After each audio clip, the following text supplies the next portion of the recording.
Hustling dreams on the edge of pyramid. Promises stick, but the money's flickering. Queen of karma pulling the receipts. Exposing schemes, scamming beneath the sheets. Monday drops, another tale revealed. Shattered illusions, the truth gets peeled. Down lights crash, illusions fade. Pyramid toppled, no longer afraid. MLM Monday, bringing truth to the light. Karma queen dropping bombs, busting hype. From high hopes to empty envelopes, breaking chains of those MLM dopes.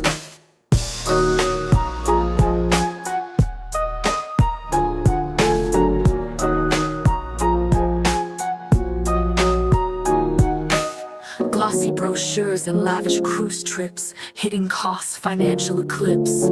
Karma queen on that investigative grind, rescue mission for folks left behind. False dreams sold on golden chains, profit for few, for others only pains. Queen of karma, savior with receipts, bringing justice, knocking them off their seats. Family and friends exploited for gain, promises shattered, now wired in pain. Karma nudges, go dive deep, free the folks from the lies they keep.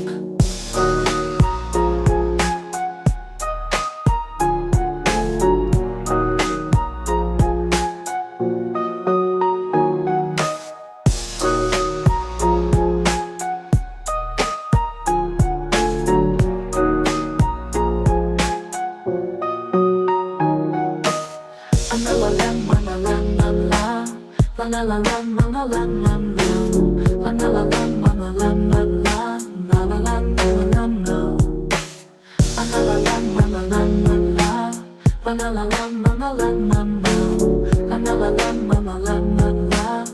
la la la la.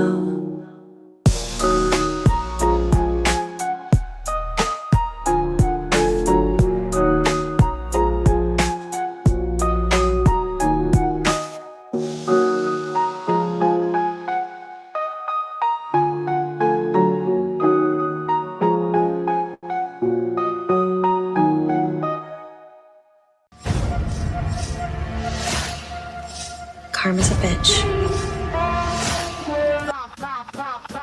Queen of karma.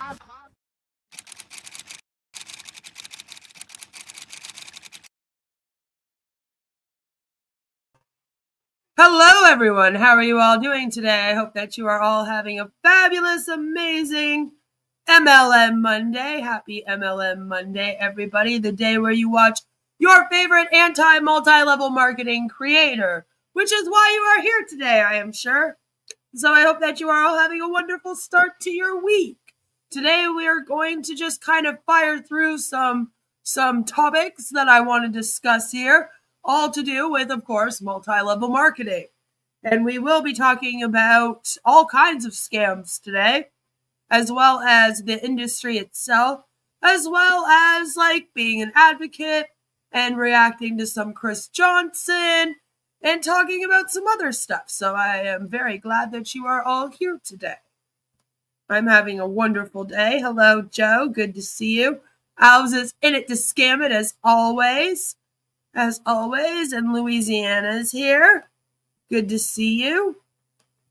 Here it's all right. It's all right. The weather is 18 degrees Celsius. So almost summer weather. But it's nice. Not too hot anymore. That I'm happy about. Good old Canada. Oh, Canada.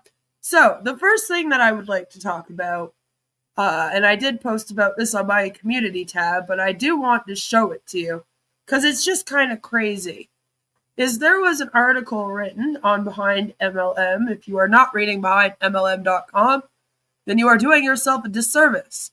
It is a great place to go and read about MLM scams. Is Chris with or without glasses? He is without, so get ready for that. You are going to be very mad, Joe.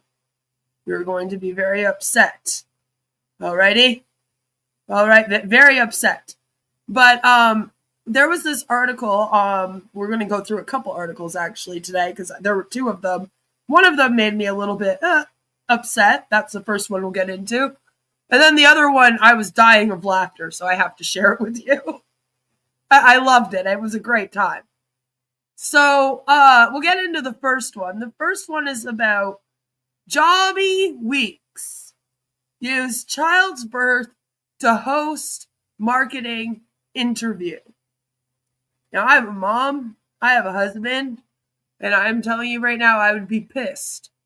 I would be absolutely pissed. So his name is Jobby Weeks, pled guilty to Bit Club Network criminal charges in November 2020.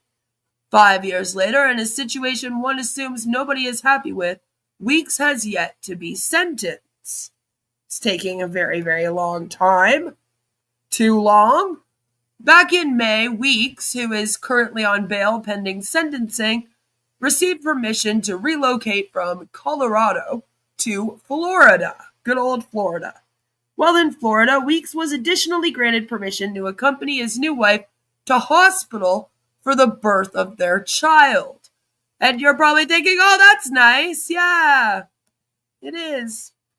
A few hours after Weeks' child was born, and while still at the hospital, he left his wife to host a 53-minute-long self-marketing interview. Like, these people never quit for nothing. Like, it's ridiculous. The interview was posted as a YouTube video, which was called 6 Years in Captivity with No Trial, the Targeting of Crypto Legend, Joby, whatever, Weeks, U.S. Lawfare in Action, on the Broken Truth channel on July 23rd. Hello, Jelly Snack. Good to see you. Florida scam man. That's right. He's Florida man that does scams. At time of publication, the video has 22 views. Oz is one of those views, and now I'm another one. It's up to 48 now because of this article. And then also I posted it on my community tab. So you're welcome. And Oz sat through the whole interview. In the first minute and a half, the claim was made that the Bit Club Network Ponzi scheme was closed off to U.S. investors. This I know to be false. So presumably the interview is light on fact-checking, of course. Another view, or more, can likely be attributed to the DOJ, who cited Weeks' self-promotion in a response filing seeking Weeks' bail revocation. As per their August 5th filing, says during the beginning of the interview, which ran for 53 minutes and 44 seconds, Weeks told the interviewer that they were at the hospital where his child was born, and the interviewer confirmed their location at the hospital. The government brings this behavior to the attention of the court because it demonstrates Weeks' continued disregard for court-ordered restrictions.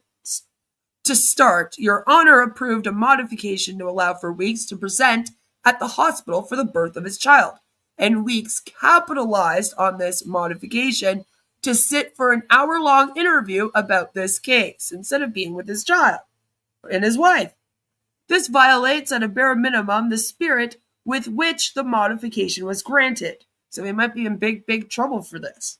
Second, it seems unlikely that Weeks was being supervised by his third-party custodian during the interview, which is supposed to be his wife, since the footage appears to be in a common area of the hospital and the third-party custodian had given birth just hours before. So this is it here. I recently met with Joby Weeks in an interview on a very important day in his life, the day his son was born. This interview is significant not just because of the crimes against Joby, but to highlight problems in our government we need to fix. Presenting the trials of Joby, a BrokenTruth.tv exclusive interview. 48 views now! Woo! Let's go! So, Joby, thank you for being willing to meet with me and tell this crazy story that you have lived for, I mean, really more than a decade. But the last 5 years have been tremendously horrible from what it looks like. So tell me about it. Not all horrible. Today was a great day. My son was just That's true. That's right. Mary King Sinclair Weeks. That's incredible. He was born at 2:22 p.m. and 22 inches long or tall. So a pretty big baby. Wow. And so here we are at the hotel or the hospital. There's a hotel side of the hospital. We're just staying here for mom to recover. Yeah, we're at it was at Mount Sinai in Miami Beach. Here in Miami, it's pretty. It's the most beautiful thing. So we're not going to go through the whole interview. I just wanted you guys to hear the confirmation that this interview went down on the day that his child was born and that he was in the hotel part, not with his wife and child, which he is supposed to be because she's supposed to keep an eye on him this whole time that he's like over there. So that wasn't good. And if you guys want to check out, I'll add this to the end. But if you want to check out the whole interview after we're done kind of going through this, you might not have to. But if you do want to check it out, I've put it in the chat. So you can go and watch the whole thing. It's quite interesting. But what else Weeks might have gotten up to? Well, his wife, who per Weeks' release conditions was supposed to be supervising him, lay in a hospital bed is unclear. Finally, meeting with an individual to conduct an interview with an online platform to be published on the internet, YouTube, is meant to circumvent the pretrial condition preventing Weeks from accessing the internet. The DOJ concludes, based on the numerous violations outlined in the government's previous briefing and the additional behavior detailed above, it is clear that Weeks does not take his conditions seriously and cannot reliably be counted on to comply with them. So then Oz is like, other examples of Weeks violating his release conditions include testing positive for cocaine and ignoring a home incarceration order. The government respectfully requests that the court revoke Weeks' bail and order him detained pending sentencing in this matter. In response to the DOJ's filing on August 29th, Weeks claimed that they had misstated the facts. My son was born on June 29th, and I briefly spoke with a visitor the following day at the hospital. There is nothing in my release conditions prohibiting me from meeting with or speaking to individuals in person, nor was the court's modification limited to silent presence at the hospital. Accordingly, this allegation is both factually inaccurate and legally without consequence. If I may quote interviewer John Davidson from the previously cited Broken Truth YouTube video, I recently met with Joby Weeks in an interview on a very important day in his life, the day his son was born. And you guys just heard him say that. I was sure to play that part. My first thought, he's a jerk. Now I've thought longer about it and concluded he's a jerk, right? His poor wife. That's why he moved to Florida. Also, he himself in that same interview then says, today was a great day. My son was just born. He was born at 2:22 p.m. So, like, he literally told us, yes, it was today. It was at this very time. I'm very happy right now over it. And we are in this part of the hospital, in this place, doxed himself completely. Like, I don't know how you can be like, no, that didn't happen. In addressing his release condition requirement that his wife is to supervise him, Weeks states, the government overlooks that my custodian's focus was understandably on giving birth, not on monitoring my every moment in the hospital. But it's like, okay, but you weren't supposed to leave her side. And most people wouldn't think that you would leave your wife's side right after she gave birth. You're going to want to be with your family in that moment. They practically had to drag my husband out at the end of that day when I was giving birth to our daughter because the visiting hours were over. You know? And he was like, no, I don't want to go. And then he came back the next morning as soon as they opened. I don't understand this. I don't understand this world where you're like, oh, well, all right, honey. Looks like you're doing a great job pushing that baby out. You mind just being here? I'm just going to go do an interview. Like, for what, sir? You are looking at jail. Hello. And on hosting an interview that would be published on the internet to circumvent his own barred use of the internet, Weeks argued. There was no circumvention. I did not access the internet. I spoke in person to someone physically present, which is not prohibited. If a third party later chose to upload that recording to YouTube, that is their independent action, not me using the internet. Well, I mean, what did you think it was for? What do you think it was for, sir? Like, come on. This amount of gaslighting is ridiculous. It's unclear how many Broken Truth interviews John Davidson doesn't post to the internet after filming them. But probably not many, considering the guy has not even 3,000 subscribers, you know? I'm just saying. What I'm getting at is I think one can reasonably assert Weeks filmed the Broken Truth interview because it would later be posted on the internet, something he himself is barred from doing personally. But yeah, obviously he knew they were going to post it, and that's why he did it. Hello? You know?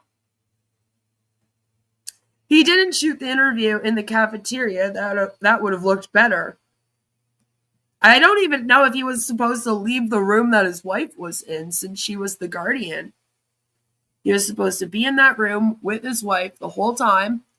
And then when it came time for him to leave, he goes back to jail. Hi, Angel. Good to see you. Happy MLM Monday. Casual chat. Yeah, right. Like, wait, you just thought you guys were just having a conversation? The cameras just happened to be there? You were mic'd up for fun? Like, what did you think was going on?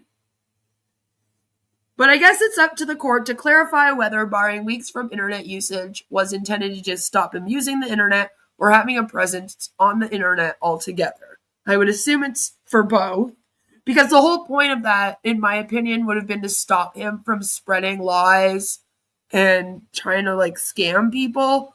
So if he's getting other people to post him to the internet while he's lying and trying to scam people, that's, you know, it's kind of the same thing, isn't it, as him just posting it himself? As at time of publication, the court has yet to issue a ruling on this motion seeking to revoke Weeks' bail. Stay tuned, and I am on the edge of my seat. But yes, this man just, yeah, wife just gave birth. Oh, well, I gotta go do an interview. Even though I'm not supposed to be on the internet, I'm not supposed to leave this room. Again, I don't know why you would want to in that situation. Most men would not. So it's like, Jesus, what is going on? Oh, this is Jobby Weeks. So he did this Bit Club Network scam, and he pled guilty to the criminal charges in November 2020. But he still hasn't been, like, sentenced and put away yet. And now he's just acting up on the internet. So keep an eye out for that.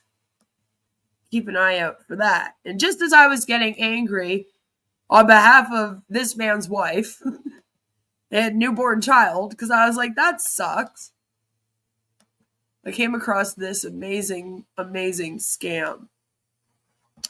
And actually, before we get into it, this is the scam here. This is their website. It's called Infinite X. Okay, and it is a trading platform. And the whole thing is you come here and you just press a button and then you get rich. Does that sound like a scam? Of course it does. They trade cryptocurrencies and you just get rich after you press the button. There was an article that Oz did on this one too. And I just managed to have a great laugh. Infinite X Review. Quantitative trading. Click a button Ponzi. Infinite X fails to provide ownership or executive information on its website. Infinite X marketing materials cite Ethan Kate as the company's CEO. And this is exactly how I read it on the 6th when it went up. And then I scrolled down, and this is allegedly Ethan Kate. And I don't know about you. All right? I don't know about you. But I took one look at this man, and I was like, that's not the CEO of this thing. I doubt it. Who's this guy? What's going on? Infinite X sounds like a bodybuilding drug, and this guy looks like a bodybuilder. You might recognize him, actually. Because Ethan Kane, of course, doesn't exist, the scammers running Infinite X have stolen a profile photo of Roland Kickinger, an Austrian actor and bodybuilder. So maybe that's why. Maybe that's why, Louisiana. But I cracked up. I died laughing when I read that. This is exactly how I read it, how it happened too. I read the first part. I couldn't see him yet. All right. I still had it zoomed in for my streaming here because I really only stream and read certain news on this browser. And I scrolled, was like, no. And then got to the next sentence and I was like, oh Lord. Because at the same time, I was like, well, they couldn't have been that dumb. It's probably AI. And then no, they literally stole a picture of a man that exists. Of course. Looks like a stock photo. It does. It does. I'm noting here that the scammers behind Infinite X have gone so far as to create AI-generated marketing videos featuring Kickinger as Ethan Kane. And if you find any of these videos, please send them to me. I searched. I couldn't find any. I was very upset. I was like, I need to see that. That sounds hilarious. Hello, sweet God. Happy MLM Monday. I searched for you guys. I was like, I want to find one because that would be so funny. But I don't know if they've taken them down or if they just weren't on here. I just guess because I've been watching a lot of bodybuilding videos and they all sell a supplement, right? Not all of them are MLM necessarily, though, but it happens a lot. Scotland is in the chat. All of Scotland. So that kind of kills me. They made AI videos of this guy. And I just want it to be known, this poor man has nothing to do with this scam, okay? His face has been stolen like romance scammers do. Okay, he is not the CEO. He probably doesn't even know this exists. Honestly, he probably has no clue this exists.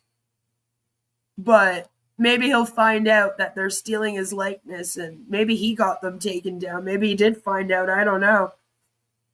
But yeah, he has nothing to do with this scam. So don't go yelling at the bodybuilder. Don't go saying that the bodybuilder is running a scam. Don't do that. That's not what's going on here. They just took his likeness and started making AI videos of it. And this thing is insane. It's an insane scam. It says, despite the obvious fraud above, Infinite X feigns legal compliance by presenting a FinCEN MSB license as proof of legitimacy.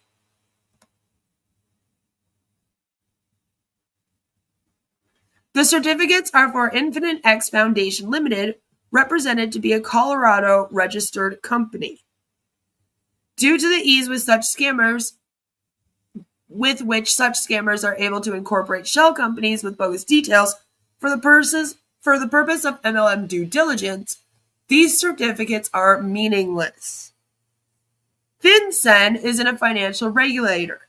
MSB registration of a shell company with FinCEN is equally meaningless. If we look at the source code of their website, we find Chinese. As opposed to the US, this suggests whoever's behind Infinite X has ties to China. And I would like to point something else out. Because obviously I was looking into this and I was reading through all of the stuff. And if you go through their privacy policy and their notices and you start reading through this, first of all, you're probably right about the Chinese, because if you go to the languages, you'll see that it's English, and then it's all languages from there. So that kind of gives it away. Not only that, but if you're reading through these policies and procedures, and the legal one said it, maybe that's the best one to go to. And you come down, it says that matters not covered herein shall be governed by the laws of Delaware, USA. In case of conflict, Delaware law prevails. Disputes arising from this declaration shall first be resolved through negotiation. If unresolved, jurisdiction lies with the Federal Court of Delaware. So, yeah, they're obviously registered in Delaware. Delaware! And it's really scammy. The whole thing's written very, very scammy.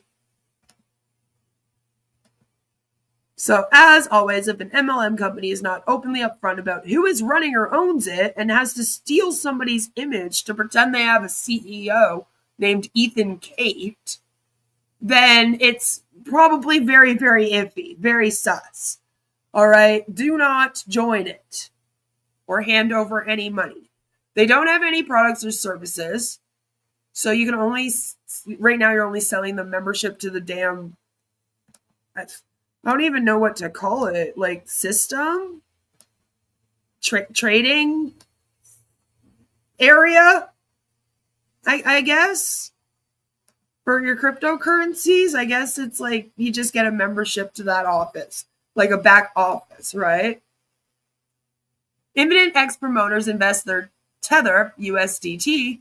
This is done on the promise of a daily passive return. Like, that doesn't sound like a scam, you know? No, Infinite X don't disclose investment tiers or ROI rates on their website. The MLM side of Infinite X pays on recruitment of promoter investors. So, that's a pyramid scheme. They say there are 9 promoter ranks within their compensation plan. And of course, all of it goes up. You have to generate this much in order to make this, and you have to invest this amount. So you also have to invest a certain amount per rank. And then apparently it pays a rebate on undisclosed transaction fees based on rank as well. As you can see, the rebate goes up based on how far in the pyramid you go up the pyramid. And then it says, note that the above percentages are coded, meaning higher ranked, da da da da da. I think that's basically what I just said. They do not disclose transaction fee amounts on their website or in their marketing materials, except they kind of do, because if you go down here, there is a fees area. It's just not very good, I guess. And is there other hidden fees? Pair rate, and then there's the currency rates. So there might be some hidden fees, but this is all it says about fees. So like they do kind of have an area of fees. Maybe this was just added though. It could have been just added.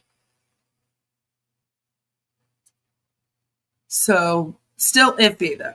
Still iffy. Then there's also, of course, a weekly bonus pool. So, you know, whoever, you just pay into the pool and then you get a percentage.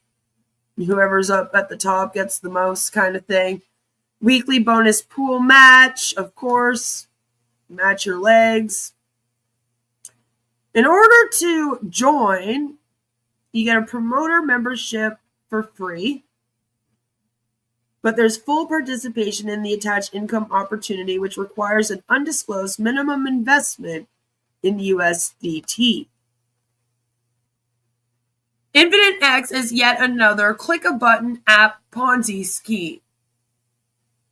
Its click-a-button Ponzi ruse is quantitative trading, as you can see here. Apparently they're using AI for this, as they all claim to be now. To that end, Infinite X's website marketing materials are full of AI-generated baloney about quantitative AI trading. None of this has anything to do with Infinite X's MLM opportunity. Infinite X promoters log in and click a button. The more invested, the more the button needs to be clicked. Yeah? So you sit back there clicking buttons. Hi, Violet. Good to see you. Happy MLM Monday. Imagine, though, just being like, I've invested $100,000 in this. I got to click this button 100,000 times today. Be crazy. Craziness. So start AI strategy. When you click the button, apparently it's going to generate revenue via this trading, which for some reason Infinite X shares a percentage of with affiliate investors. If that makes no sense, it's because it doesn't make sense. Randoms clicking a button in an app doesn't trigger anything. Other than maybe turning the app on and off. I don't know what else you would get out of that. In reality, clicking a button inside Infinite X's app does nothing. All Infinite X does is recycle newly invested funds to pay earlier investors, right? There's constantly recruiting. Infinite X is part of a group of click-a-button app Ponzi's that have emerged since late 2021. Examples are Finance AI, Nextera Quantitative, and DP Quant AI. Since 2021, Bind MLM has documented hundreds of click-a-button app Ponzi's. Most of them last a few weeks to a few months before collapsing. Because again, the clicking the button and the trading, nothing's happening. Nothing's going on. So what happens is the recruits dry up and then the company dries up. And that happens pretty quickly. Especially if everyone's like constantly recruiting. I mean, how many people do you really think, you know?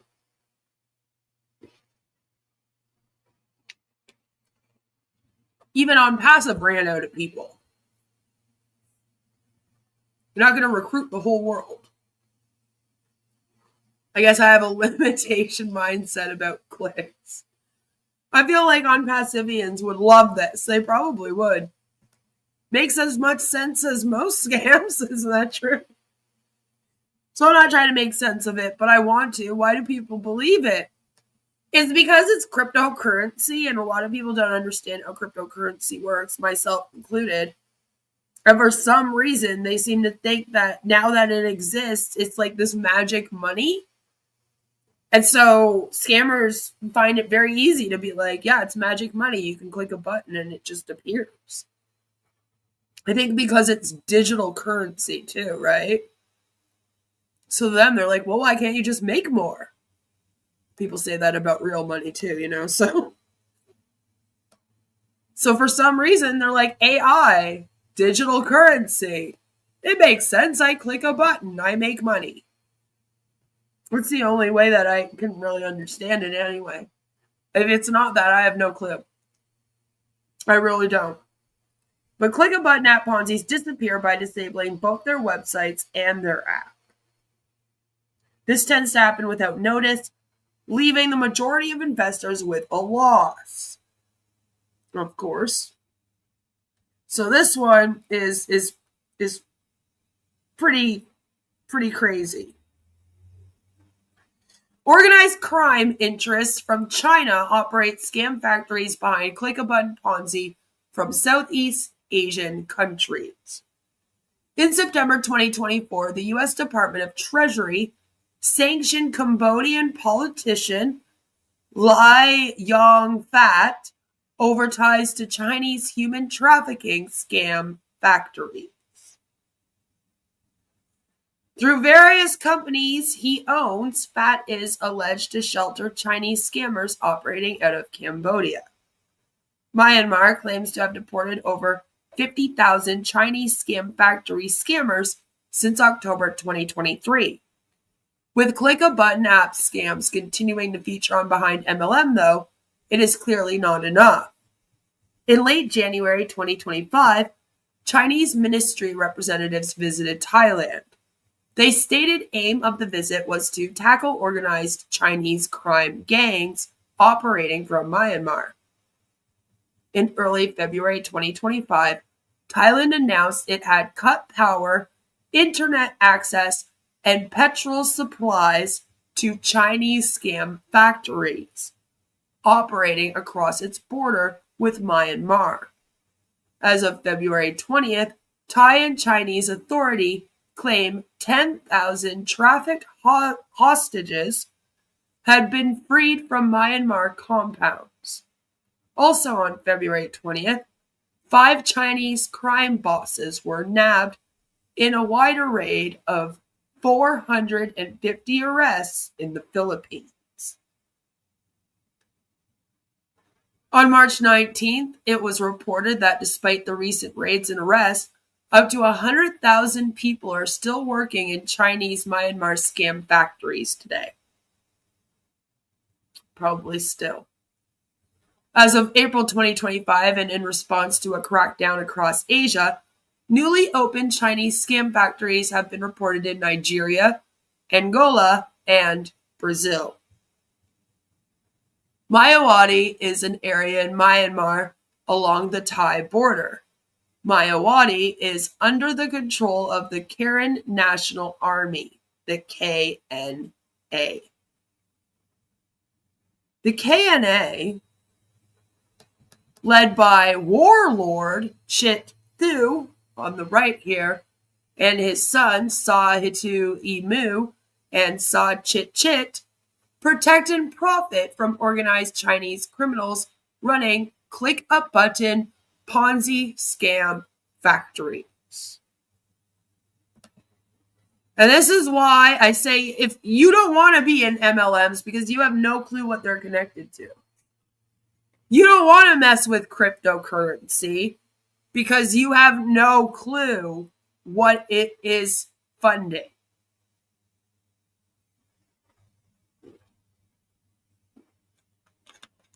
There's a reason why people want money to be untraceable, and it's not because they want to do legal things with it. Magic money, it just manifests itself, you guys, pretty much. Like that's it's a weird thought, but a lot of people seem to think that that is how crypto works. That it's just like digital funds. You just press a button and it appears. Like it's a little crazy, but if you don't understand how that works, and then you also don't understand AI at all, and you don't really understand the internet, I could see how that would be very easy to believe. At least I still have my 10O coins. That's right. That's right. So, this guy makes money off of a lot of these click-a-button Ponzi scam factories, and they're probably not just click-a-button ones, let's be real. There's probably all kinds of different ones, and that's why I say you have no clue what you're funding if you're into this stuff. So on May 5th, the U.S. imposed sanctions on Chit Thu. The Treasury said the warlord Sa Chit Thu is a central figure in a network of illicit and highly lucrative cyber scam operations targeting Americans. The move puts financial sanctions on Sa Chit Thu, the Karen National Army that he heads, which is basically a political cult, and his 2 sons. The department said in a statement, sorry, I'm not reading the names again. The department said in a statement, freezing any U.S. assets they may hold and generally barring Americans from doing business with them. Britain and the European Union have already imposed sanctions on Sa Chit Thu as well. A May 25th report cites Myanmar and Laos as having towering scam economies. Cambodia, however, is reported to be a hot spot for Chinese criminal activity. Cambodia is likely the absolute global epicenter of next-gen transnational funds or fraud, sorry, transnational fraud in 2025, and is certainly the country most primed for explosive growth going forward. Cambodia is becoming the center of an expanding global scam economy driven primarily by Chinese organized crime. And if you think that the scam centers are bad, you should see the human trafficking ones that they run. Chinese gangs are reported to operate in Cambodia under the protection of unnamed local politicians. I say we find out who they are, Oz, and then we name every single one of them. Who's going to release those files? In June 2025, Amnesty International claimed Cambodia's government was deliberately ignoring abuses by cybercrime gangs who have trafficked people from across the world, including children, into slavery at brutal scam compounds. I feel like my channel is just turning into a channel where we speak out against the trafficking of children this week. And I'm here for it. Yeah, let's stop that. Let's do everything we can to stop that right now, no matter who's doing it, no matter where. The London-based group said in a report that it had identified 53, Jesus Christ, scam centers and dozens more suspected sites across the country, including the Southeast Asian national capital, Phnom Penh. I'm sorry, I probably said that wrong. The prison-like compounds were ringed by high fences with razor wire, guarded by armed men, and staffed by trafficking victims forced to defraud people across the globe, it said, with those inside subjected to punishments because it's a cult, including shocks from electric batons, confinement in dark rooms, and beatings. In July 2025, Cambodia arrested over 1,000 cybercrime suspects. 27 of those arrested were members of Chinese criminal gangs. Regardless of which country they operate from, ultimately the same group of Chinese scammers are believed to be behind the click-a-button app Ponzi plague. So, stay away from it. Not only because this guy isn't real, but because, as I keep saying, you don't know what else you're funding or helping with, you know? Hello, Mr. Level, good to see you. An army of Karens, isn't that what it sounds like? It's not that at all. It's the exact... Well, actually, they might be male Karens. Just think of with a bunch of machine guns. You know, it's great fun. A bunch of women with short haircuts who demand to speak to the supervisor. I wish that's what it was. I wish. That would have been so much nicer. That's how all money is. It has value because I can walk into a store and get stuff. If I couldn't, I wouldn't use it as toilet paper. But that's about it. Exactly. We all have to agree or it doesn't work. Mm-hmm. The local Scientology headquarters, right? Right? But that's what I mean. Like these scams are so icky. So icky. And this one has to be attached to something because otherwise, what are we doing here? Why can't we know who your CEO is to the point that we're doing this and stealing this poor man? This poor man, if he ever does find out, is going to be so upset. But yeah, that's this one here. It's if you see Infinite X, stay far away. Stay far away from it. All right, if you know anybody that's in it, tell them to get out because they're funding some not so nice stuff. There was a big bust of human traffickers this week, young as age 9. It's everywhere. It really is. It really is. Unfortunately. So, like I said, stay away. You don't want to be near these awful scams. You never know what you are supporting. Speaking of supporting things, Chris Johnson is very upset that people are supporting other scams other than on Passive. And he went on a big rant about it. So I thought that would be fun to watch. You know? We got another couple things I want to talk about on Passive related as well, by the way. And then we have some other things. But I thought that this would be kind of funny, you know, after the The stressful stuff we just talked about. You know, human trafficking, not cool. Stop that shit. Stop that shit. So let's have a laugh. Chris Johnson is driving. This might piss you off for a second. Driving without his glasses while he is holding a phone and recording himself with Marcienne in the car with him.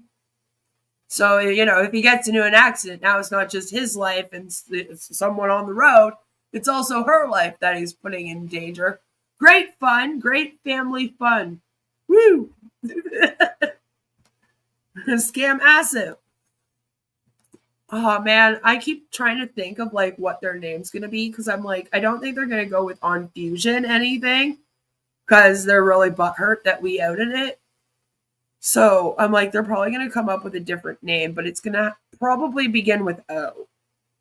Right? Because they're still calling things O whatever, it seemed like. O survey. So what do you guys think the name will be? We should have a contest, and whoever comes up with the funniest one wins. Because I didn't say anything. This crazy lady, all right, Lord. kidnapped me from my camper. She put a thing over my head, and she's taking me somewhere. Thank goodness. And I know where now, but I can't tell you where I'm going. But it's a 4-hour drive, and I got to sit with this lady. Look how beautiful she looks. For 4 good hours. 4 hours. And let me tell you, you ever hear? Imagine if they just called it O Ash. I mean, they might as well. They might as well. But Lord, that would be awful. It would. But why even come up with a name when you could just call it O Ash? Marcienne was driving, taking him for a ride. Yep. They start driving on the other side of the road in Canada. On Fusion T is coming. I'll laugh if they do still go with it. Oh, New Direction Company. They also dropped that whole New Direction Company thing. I actually haven't heard New Direction Company in a few days now. I don't think they're doing that one anymore either. Maybe they realized it sounded stupid to keep going New Direction Company. The ever ready bunny, Energizer bunny. He ain't got nothing on this girl. Go Looney Man. I don't. Let's see. What do we got? We got 4 people now. How can you see? Woo! Share, please. Share because I just kidnapped our brother and I'm taking him somewhere in Texas. Okay? So share. We're going somewhere. I do know where. It'll be exciting. I just didn't know it was going to take 4 hours to get there. Let's put it this way. I'm not going to be sleeping in my bus tonight. I got to sleep somewhere else. But it'll be fun. Oh. Please just leave her alone, Chris. So don't worry, we have 3 hours left.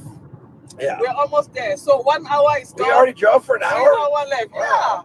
Yeah. 3 hours left. I told you before you see it, you're gonna get there. I have to say, out of all There's an object on road ahead. oh, there's an object. There it is. That's the object. Okay, Oh yeah, they had a great time. They all got together for dinner. There was a bunch of them that got together at her place. It's just, Chris stayed. Chris gonna get lucky? I think he's hoping so. Why does he have to sleep somewhere else? Did he shit in his bed? He's probably claiming that sitting in a car for 4 hours will make him sore, which is weird considering, he drives an RV just all day long, and he seems to be okay with that. What would I pay not to be 4 hours in the car with Chris? Right? Who do you feel more sorry for right now? Oh, broke dinner. Actually, it was very nice. She has a very lovely home. And she had a very beautiful table setting. I have nothing bad to say about that. I really don't. She did a good job of the presentation. It was funny though, because then Chris took a picture of it from his view of the table, and he couldn't see anything other than the centerpieces. That was kind of funny. To tell them that it's still here so that they can come and pick it. Don is Can crazy. you guys hear me? If you can hear me, give me a yes, because I don't even know if you can hear me. So That's true. send me a yes in there. My brother Chris and Mercy and Collins, man, why does he's stalking me? Don't you think Maybe you'll be able to read it better if you put your glasses on. he's stalking us, Mercy and Collins? Oh, hey, Collins. Hi. Don't worry, baby. We're going to get to UK very soon. Yeah, you guys did a very good job today again. Man, you got fire it up today. Yeah. It was good. Very good. I told you you don't need anybody but the old tech pros. Hi, K Moss. How you doing? Joseph Queen, how you doing? You can hear me. Good. Thank you, Joseph. And Francis, thank you. Juanita Slack, thank you. Who's that nice lady? Her name is Marcy Ann. You know, she's the queen of the dancing machine. Great. So now it's funny because she told me today, I don't know what time was it. It was almost like 12:30, just after the hotel room. And she said, Chris, you got to get ready. Go take a shower. I was riding my bike. It's real hot. It's raining now, believe it or not. And I said, all right, what time are you coming over? 3:30. Okay, I'll be ready. So 4:20 rolls around. I texted her, I think you fell asleep, Marcy Ann. And all of a sudden I see her car pull up like 10 minutes later. She goes, Chris, I fell asleep. I go, I knew it. Because you're an hour late. So, but it's all good. But we are going somewhere as a surprise. I'm betting we're probably going live later. Are you sure it's good? So, Marcy Ann? Yes, we have to, because they have to see where we are and they have to enjoy with us, you know. That's one thing that we know how to do best, just bringing smile on people's faces. We don't want to be the only one having that. I wanted to say the name of the street, but some people will know where we are. He doesn't need it anymore. His eyes are already see it, and they will see it when we are turning back. And we're driving on, what's the freeway? What's this called? This is 290. 290. This is 290. 290 West. And of course, she's driving in the fast lane when she should be driving in the slow lane. Why? Is your son watching? Because I got to tell him, you're right. Oh my God. You're right. I'm going to tell that story because he's going to say, I told you, my mom is the slow driver that I've never seen in this way. This is the passing lane. Let me leave this fasting lane. Right. I have to give chance to people to go. And I used to do the same thing. And my dad used to, this is the passing lane. Chris is very angry at me right now. He came and commented on the last stream I did, making fun of him, because apparently I'm only covering on passive to make fun of Chris Johnson, according to him. Because somebody commented and their screen name was Chris Johnson, hey. So he had to come and let me know that is a fake Chris Johnson. That's not me. And I was like, I'm aware, Chris. I'm very much aware of that. Thank you. And then he told me I lied and that I need to stop lying. And I was like, well, I never said that was you. Not once.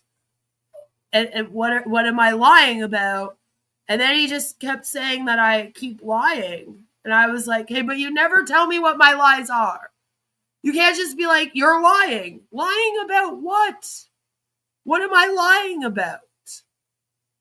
You know, everything I said in that last video about On Passive and Ash was true. It is true. Still. He still has an 8-year bar on running a business. You can't do an MLM company. No, it was the other one. It was the Chris Johnson, hey one.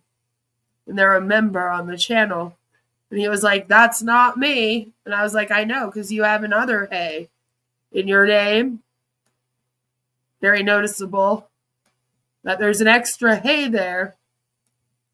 But he was just very, very upset with me and just kept telling me I was lying. And I was like, you have to be more specific when you say I'm lying. Like, what am I lying about? You know? Not me either. No, not you either. I thought it was 4 hays. The real Chris Johnson has 4 hays. The fake Chris Johnson has 3. There's 1 less hay on our Chris Johnson. And he was just very upset. He was like, that's not me. I was like, we know that's not you. Yes, everyone say hello to Chris. He'll probably watch this. Chris, leave that woman and her driving alone, please, right? I don't know what that was about. I don't know if they have some kind of running joke with the son and her driving. I really hope so, and I hope he's not inferring that just because she's a woman that she shouldn't be driving in the fast lane. Will the real Chris Johnson please stand up? Hey, hey, hey, hey, hey, hey, hey, hey, hey. I went to the fake channel. It only had 1 subscriber. Right. Right. If you go to 1, you'll notice it's not his channel. You know? You'll also notice that they're anti on passive. So that might give it away a little bit. When they're commenting, they aren't like, I love on passive and Ash Mufara, sir. So, you know, it's obviously not Chris. They're not saying you're a liar. But I really do hope that he eventually does tell me what I'm apparently lying about. Because if it's about Ash and the SEC settlement, no, I'm not. But he's lying to you. You got to take that up with him. So I told him to read the case to his audience and prove me wrong. What's the difference? They can pass me on the other side. So, but we're cruising right along here. I said that will really show me. She don't break the speed limit. So You know? you see me pedaling, I'm trying to go faster. So. Like if you sat there, you read through it, you tell everybody about it and how I'm wrong, you'll really show me. Like I'll have to come here and apologize and be like, oh wow, Chris Johnson proved that I'm a really big liar. Like, wouldn't that be a great moment for On Passive, huh? I mean, I think you should sit down and you should really go through it and point out all the parts I'm lying about. What a difference a hay can make, right? That's all it takes. Yep, so we're going somewhere special. And I just turned this on from my phone. Didn't advertise. Just wanted to let you all know, guys, there's a I know she did, in fact, drop Chris off at the loony bin. lot of things that people are doing out there, and that's okay. You know, I'm done with, okay, people Where you should put his glasses on, Joe. I totally get it. But listen, all you need to know about this, if someone cross-promotes you, it's okay. Ignore them. You already are in the best business you're ever going to be in. Everything else out there, stinko. What do we say? Stinko, Marcia. Stinko. Yeah. So don't worry about that. I think there's a time, that time is past. People are cross-recruiting, promote, whatever. Who cares? Know who you are. Know what Ashmafar is done and doing. And just worry about that. I don't care who cross-promotes. I get people cross-promote me every day. So what? I don't even look at it. So don't even waste your time. Okay. But there's companies out there. Listen, go online. There's a million different companies online that sell everything. Any one of you So then why would they be in your company that doesn't sell anything? Just sitting around waiting. can do any of those things. But the one that's going to work for the best, the most, is going to be the new direction of this company. That's all I'm saying. I'm not worried about people cross-promoting. Because if that's what they feel like they got to do, let them do it. Don't give them attention, because when That's you know right. that you are putting some kind of value of what they are pretending to I be. see a company out there that are making an AI twin or something, and I'm like, that's been around for years. What's everyone getting so excited about that for? Listen, there's all kind of things out there. Who cares? An AI twin, like Lev AI, yeah. Let it go. Ashmafara That was a direct shot at Marty and Robin. is the flow. How do you like that one, Marcia? Oh, yeah. Kind of rude when Marty's in the hospital, just saying. That's the best one. Ash Mufara is the let it go. Ask him as far as the flow. He's going to put you on a road that's so smooth. Even the internet was like we enough. don't see rainbows now, but we see cows. We're going to see beautiful things in your lifetime because of Ash Mafara, what his team is doing, what they're going to continue to do. And that's all you really have to worry about, okay? So just hang in there. Yeah, it's just because of Ash. That's their selling point. Ash says that he's going to make sure that you're all going to be rich and be able to save humanity. The other companies don't have Ash. Like, okay. Email has been around for 20 years, yet Ash still can't get his working. But hey, AI twins already exist, so that one is the scam. Sure, that checks out, right? I'm gonna laugh too if Lev AI gets their AI twins out before Chris Johnson gets to see AI with heart from OnPassive. Oh wait, a whole bunch of companies have finished AI from 2018 till today and gotten their products out just fine. It's so bizarre that Ash Mufara seems to be the only one having such an issue with this, when there's all these millions of other companies, as Chris brings up himself here, that are all selling different AI things and similar products. And I'm over here like, that's been my point the whole time. Why would they sit here doing nothing? Because at this point, even another MLM is better than this one. Especially to these people, right? And again, with the, I thought that this was supposed to be for people to help run their businesses. But only if their business is your business. See, we're doing that thing again where they're like, we're going to get every business to sign on. Just after they sign on, then they can only work for us. Like, the only AI twins this world needs are anime boobs that move independently of each other. I'll take your word for it, Alex. Maybe you can patent that. You could probably patent that and then go invent it, and you'll release it probably before OnPassive releases their own survey.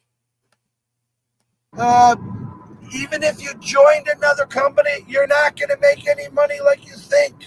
Okay. That's what I tell everybody. You know, Gina Leva did a really good live today, and I shared it. And you should watch it and listen to what she was saying. You know, she wanted. That's a problem. Girl needs to stop doing lines. Calm down, Gene. No, but okay, I agree. No MLM will make you money. They won't. That's been proven. I've talked about that nonstop. But especially this one, it's like, you're right, no MLM will make you any money, but especially one like this that literally has no compensation plan, no products to sell. They're not even recruiting, so there isn't even a membership that they're selling here. They are literally doing nothing but praising Ash Mufara every day like he is Lord Krishna. It's ridiculous. It's like, that one for sure will not make you any money if that is what you are looking for. And it's always so funny to hear them be like, ours is the one. Because it's just not true. Even in this moment. To go on a trip. She needed some funds. She found out she had this coin. It's a very, very good story and a way to look at things. But just because you sign up for another company, there's nothing there, guys. It's empty promises. Take the Texas 6 exit toward College Station, Brian. Oh, you just gave it away, Siri. Yeah, my name is Siri. Shut up. All right. Oh my God. So just hang in there, guys. But you gave it away. They're going to do what they're going to do. We can't control what they're going to do. If you want to go jump on another company and waste your money, go have at it. Waste your money. I'm not going to tell you anything different. But I'm going to tell you right now that you're going to waste your money. Right? You're gonna waste your money. Don't even go there. Don't give them any attention. Why do you want to waste your money? I mean, there's so many things online, guys. Why waste your money over there when you've already wasted it over here?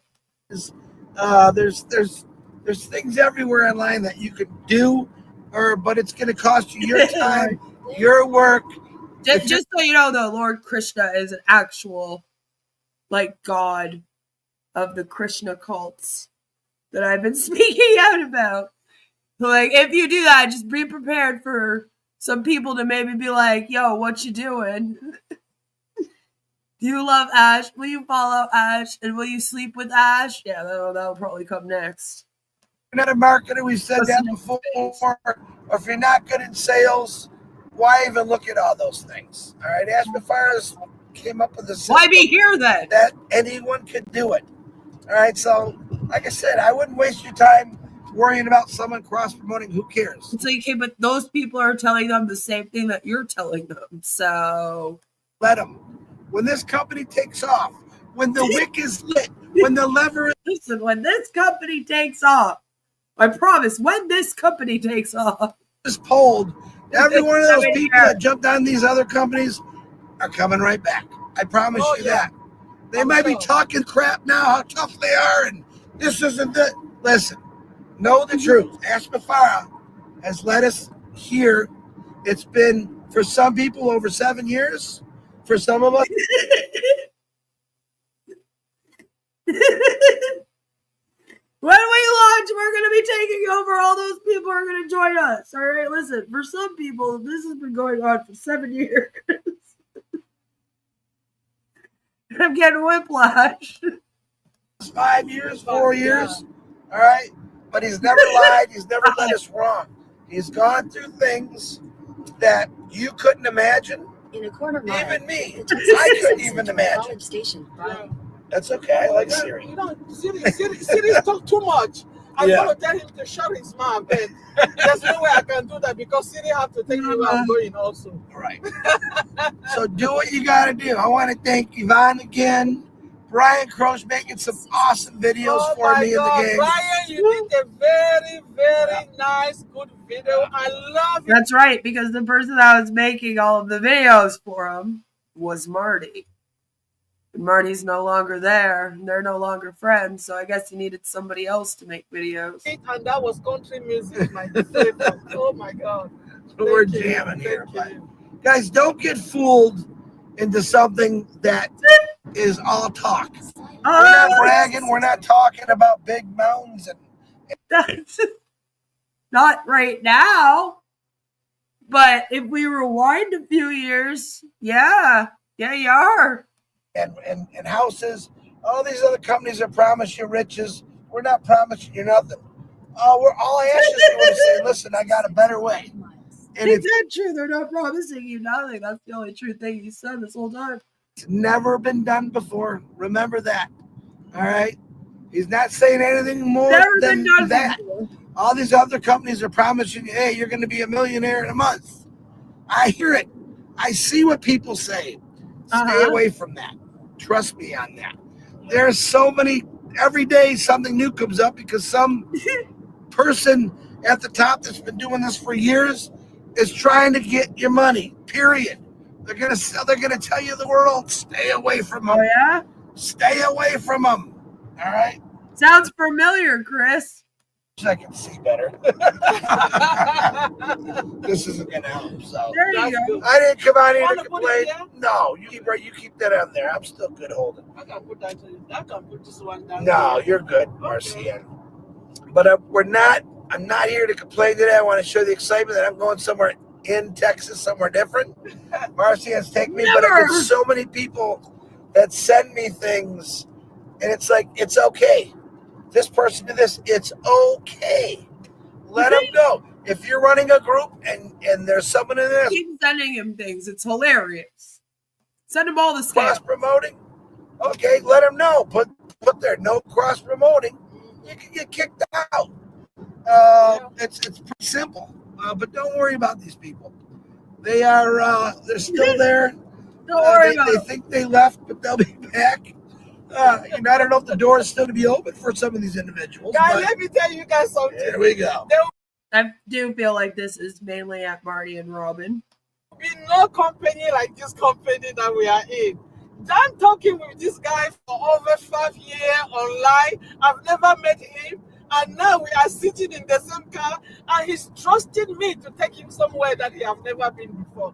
That's what they call company. You can't find it anywhere. You can't find it. You cannot. I don't think that there's any other company out there that will do what we are here doing right now. I don't see it, and it's not going to happen. Thank It's not going to happen. When you The said, only place that is going to happen is here. It's in this new direction. This is our new direction. I do get a lot of trust in people. Let's see.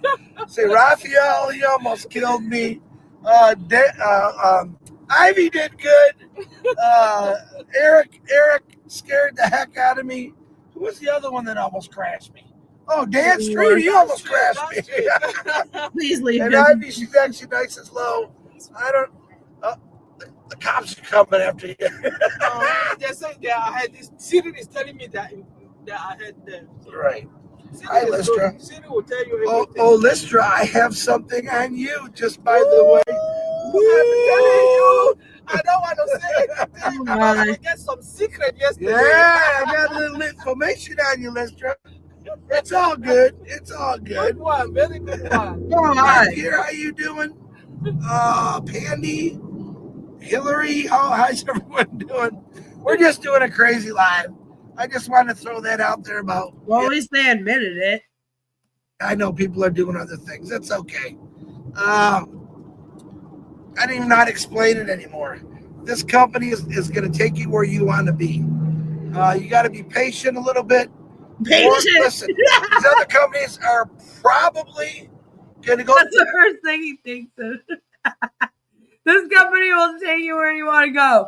You gotta be patient a little bit. Do the same things in a few years. You gotta have a passion for technology. You know, like AI. You gotta like being around people. None of that. No. You got patience. Patience is what you need here. Is that what Ash had to do? But the problem is he's legit. The other companies are there for a couple weeks and then they're gone. And there goes your money. So save your money. Yeah, I know they're saying you can pre-build. It ain't going to cost you nothing. He's not lying. Randy and his son will definitely be on to another company in another month or two. They'll hop on to something else. Lev AI will probably disappear. Just like Neo Life seems to have gone downhill. And all the other ones, Talk Fusion, he was a part of. Like, you know, he's been a part of. He's an MLM hopper, that Randy. His son just goes with him pretty much. So he's not wrong about that. But it's just like, on passive is bad too. Like, and it's just like all these other companies. They think they have one up on people because they're claiming that it's never gone anywhere. But the thing is, On Passive has gone somewhere. It was shut down by the SEC. Now you're starting a new company. So you're not that much different from these companies that you're shitting on that you claim are going to shut down their company and start a new one, right? The irony is beautiful. Hey, Mark. Is Chris driving with his eyes shut? I thought so originally too, but no, Marcian is driving. Chris looks Asian.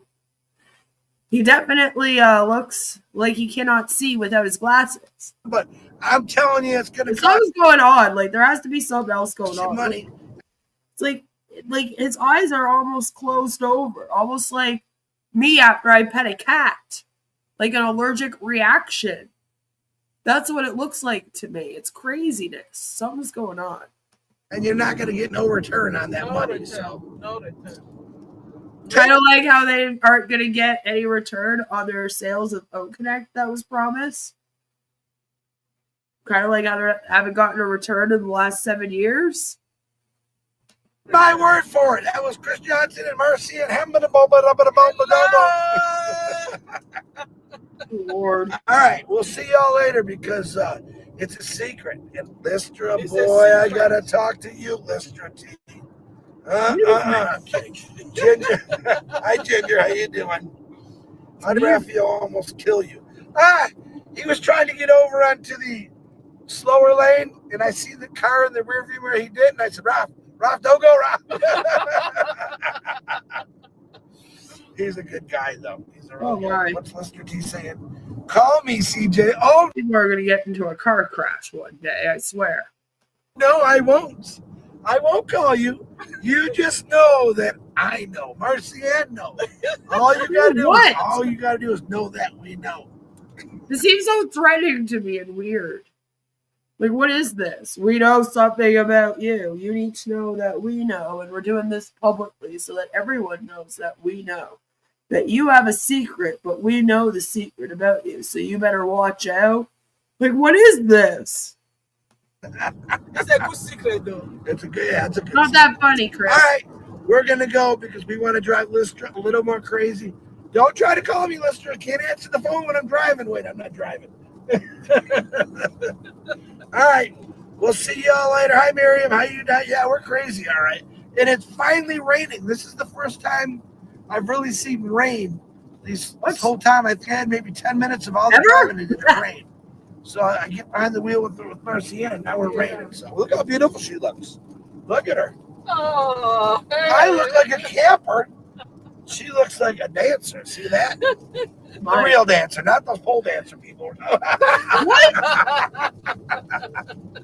All right, guys. Not that one. Not that one. No, she's got a beautiful sequel. Christian, please get out of that car, go to your nearest police station, and get a restraining order. Okay? Outfit on. That's what makes me nervous. Where are we going? I don't want to be the only guy with shorts on here. Come on, what are we doing now? But it should be fun. Marcy, tell me, Lister says. Oh no. Oh no. What goes on in Texas stays in Texas. That was funny. I like that one. All right, you crazy kids. We'll see you in a couple hours. Shh, don't tell anybody. Stay tuned because just be on your phone or your computer or anywhere. We are on mission today. That's you guys right. will see us. Norelli says you look beautiful. Thank you. Thank you. This Let's see. I think that's it. All right. Barbecue. Well, BBQ, maybe. I don't know. I have no idea. All right. We're not the same. We're going. It's raining and someone's got to watch the road because she's not. All right. We'll see y'all later. Bye. Bye. Bye. Oh, Lord. That was a lot. That was interesting, I guess, to say the least. But yeah, Chris is, in my opinion, talking probably about Marty and Robin and Lev.ai. I mean, he's either talking about Marty and Robin and how they're in Lev.ai right now, or he's talking about this. Build Giver, another world in private activity clothing. If you've watched me dismantle on passive in its orbit of hype, you already know the pattern. Anonymous operators, AI fluff marketing, and a faux philanthropy wrapper to make a pay-to-play scheme look like community. Build Giver checks every single box. So let's go deeper so you can spot the tells before they empty your wallet and discuss the man behind it with a history that you may need to know. The man behind the curtain, Rome Inverda. Build Giver hides behind a Facebook alias, Rome Build Giver. That profile has been renamed at least 3 times, a classic tactic to shake off past scam associations while keeping the same network of followers. Dig into the photo history and you find the real identity. This guy named Rome Inverda. Rome Inverda is a California-based serial promoter of fraudulent schemes. His resume of red flags includes a failed crypto social network called Focus, a pyramid scheme called Empower Life, and another familiar scam. If he looks familiar to you, that's because he was also in on passive. On Passive is the so-called AI with heart-powered MLM that the SEC sued for fraud in 2023. Founder Ashraf Mufareh settled for $32 million earlier this year. He wasn't just a casual On Passive member. He actively promoted it under his own name through branded channels. The same playbook is now being run with BuildGiver. Hide ownership, push pseudo-compliance language, and recruit through private groups. I guess Rome here was tired of being a part of Mufareh's scam and wanted to start his own. So what is this damn thing? BuildGiver isn't selling a product or service. The only thing changing hands is money, flowing up the chain through a series of gifts from new recruits to earlier entrants. They label this private activity giving. You like that? Private activity giving? Isn't that awesome? Private activity giving. To sound charitable. Isn't that nice of them? But the mechanics are pure gifting scheme. You donate to qualify, then you're told you'll receive more when you bring others in. It's completely anonymous. There's no executive disclosures, no verifiable ownership, and a trail that relies on aliases and private groups. That's not opacity. That's intentional opacity, not privacy. Sorry. Jeez, I can't read today. Hidden paywalls. The actual payment amounts, tiers, and rules aren't plainly published. When the price of entry is obscured, it's not compliance, it's concealment. Phases and matrices. The phase language typically maps to tiered matrices, where every new phase requires a higher buy-in, and the payout hinges on how many people you push in beneath you. So there's no retail value, no external revenue, only recruitment-funded transfers. That's not giving, it's redistribution among participants, which inevitably runs dry. Why just calling it donations doesn't just legalize this thing. Slapping the word donation on a transfer doesn't convert a commercial scheme into a lawful charity. In the US and Canada, regulators focus on the substance. No product equals a red flag. If compensation comes from new participants' money, not sales to the public, it is actually typically treated as a pyramid or gifting arrangement. Pseudo-compliance, phrases like private activity, peer-to-peer giving, and member-to-member donations are cosmetic. If the plan pays you for recruiting, you're in pyramid territory. Tax and fraud exposure, Calling a buy-in a gift doesn't shield it from fraud scrutiny or tax consequences. Misrepresenting payments as donations can compound the risk. Bottom line, regulators look at what you do, not what you call it. Every gifting scheme depends on exponential expansion. Even small, bring just a few pitches, explode into impossible numbers quickly. Example, if each participant must recruit 3 new people to cycle to the new stage, the number of recruits needed grows exponentially. At level 1, you recruit 3.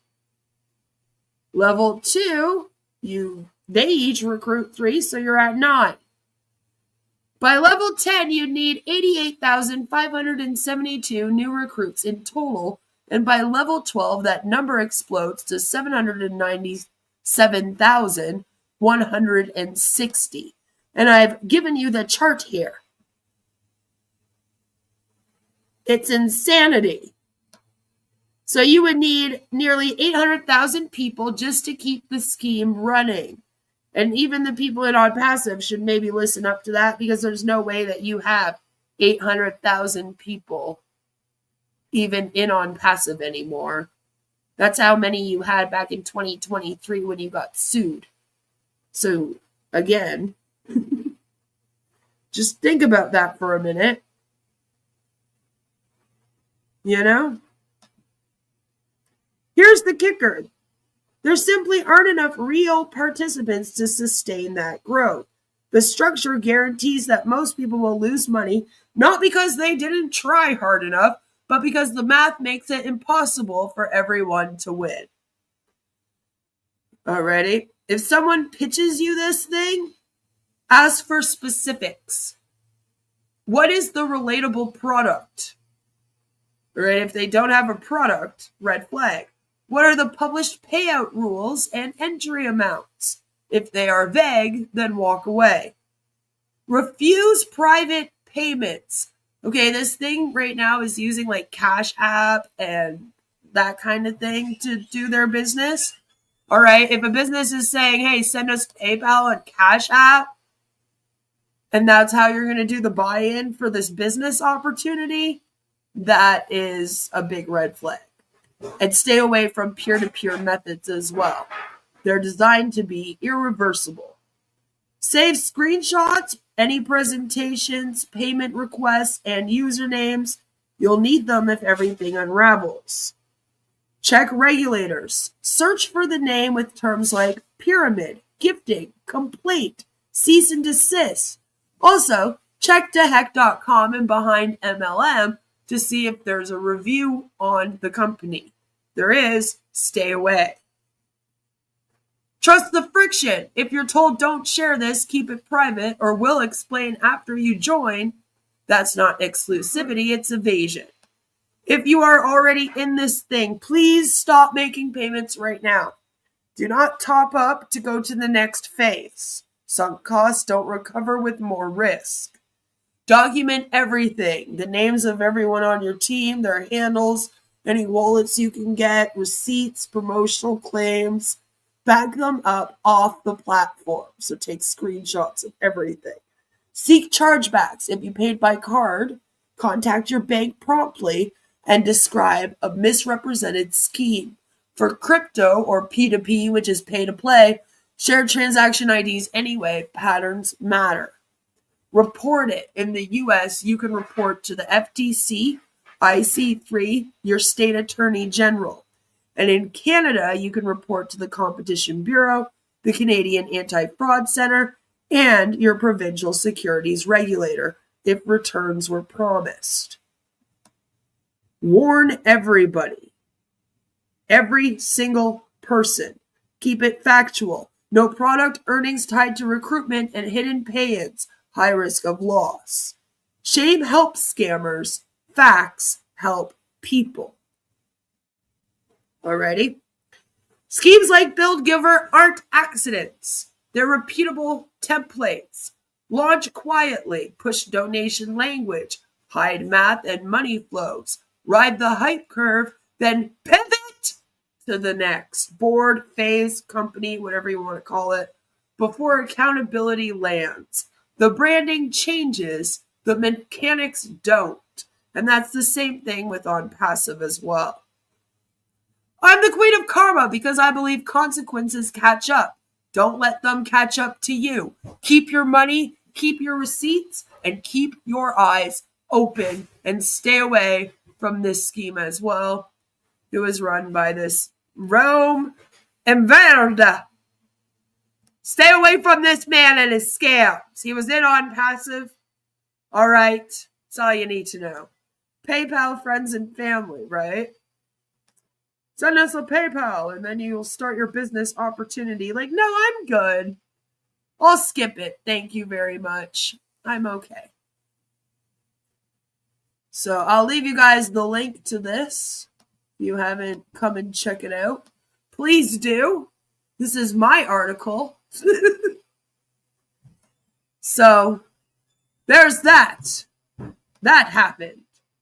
So I don't know if he saw that. Maybe he became aware. So I also posted that up on my community tab. I don't know if he saw people promoting that or if he's only talking about Lev.ai, our good buddy Chris Johnson there. But either way, excuse me, OnPassive is turning into like this big scammer's bed because nothing is happening. And since they had kind of a split up with Marty being booted out, people are looking into other things now. All of the Facebook groups have people trying to promote other things and then other people getting mad, like, don't promote other things in here. It's kind of funny. Great fun for the whole family. So I think that you should leave on passive and Lev.ai and multi-level marketing completely. All right, you gotta leave it completely because it's an awful, awful thing to be a part of. This is an amazing, amazing article that I would like to go through. I will also link it in the chat. And as you can see, it is called Multi-Level Marketing Scams or Capitalism in Microcosm. I can't say that word. And it's important. Multi-level marketing companies promise that everyone can become a boss and get rich if they hustle hard enough. But they're actually fraudulent pyramid schemes that, like capitalism writ large, require mass exploitation to enrich the few at the top. In multi-level marketing companies, MLMs, the only relationships permitted are hierarchical ones. Participants can talk to their recruiters, who profit from their work, and to their own recruits, whom they profit from in turn. But they're forbidden to talk to others in their same position in the chain of command, an infraction known as cross-lining. Why? Because non-exploitative relationships might lead to mutually honest conversations among equals, which could in turn lead to dawning awareness that the whole thing is a scam. For this reason, among others, Bridget Reed calls MLMs the opposite of solidarity, basically the antithesis of a union. Reed, the author of the book Little Bosses Everywhere, How the Pyramid Scheme Shaped America, highly recommend the read, contends that MLMs hold a mirror up to capitalist labor relations writ large. Like the economic system they're embedded in, MLMs promote individualism, incentivize exploitation, discourage collective self-advocacy, and run on the fantasy of limitless growth. The relationship is more than incidental. The story of MLMs is a story of post-war American capitalism itself, with the pyramid scheme distilling and repackaging its most seductive illusions.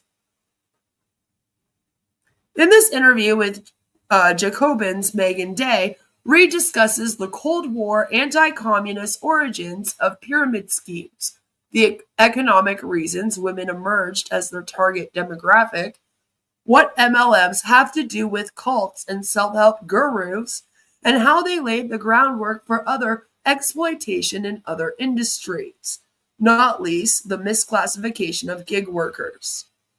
Reed is a features writer at New York Magazine, whose subjects include the powerful and the powerless, as well as scammers and their marks. Previously, she wrote for The Cut and was a culture writer at Vogue. Her writing has also appeared in the New York Review of Books, Book Forum, N+1, The New Republic, and Vice. So here's the interview. Megan asking the questions, and Bridget responding. So Megan says, since the 1980s, MLMs have become increasingly global. Yet there's also something distinctly American about them. What were the economic, political, and ideological conditions in the post-war United States that gave rise to multi-level marketing? Bridget says, to answer that question, we have to separate out the truth from the propagandistic narratives that MLMs promote. The men who invented multi-level marketing circa 1945 were failed salesmen. So who failed? These were able-bodied, educated white men who were, in theory, the ones who should have been prospering in the dawn of the American era, the end of World War II. the Dwight Eisenhower era, the age of abundance. But they were struggling, which seemed to violate the economic promise of the period. That contradiction is where MLM is born.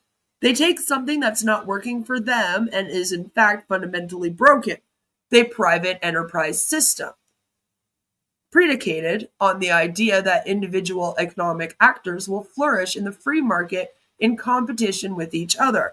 And they succeed by spinning the story that it's actually the greatest invention ever created.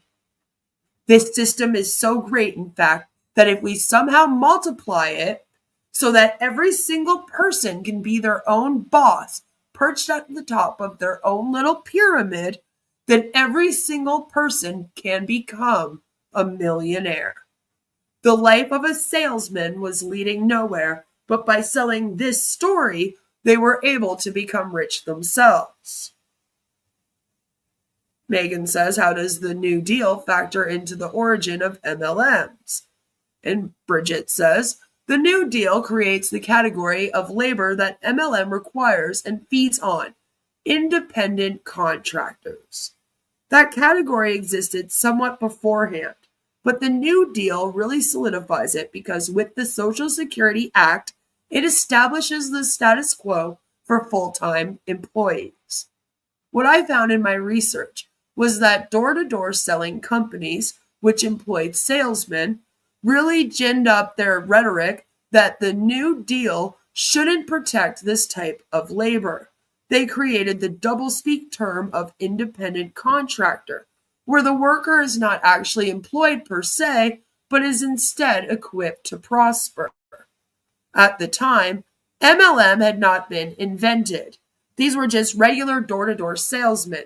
You had Fuller Brush, Electrolux Vacuums, Avon, these Americana companies. The work was really bad. It was drudgery. It was not dignified work.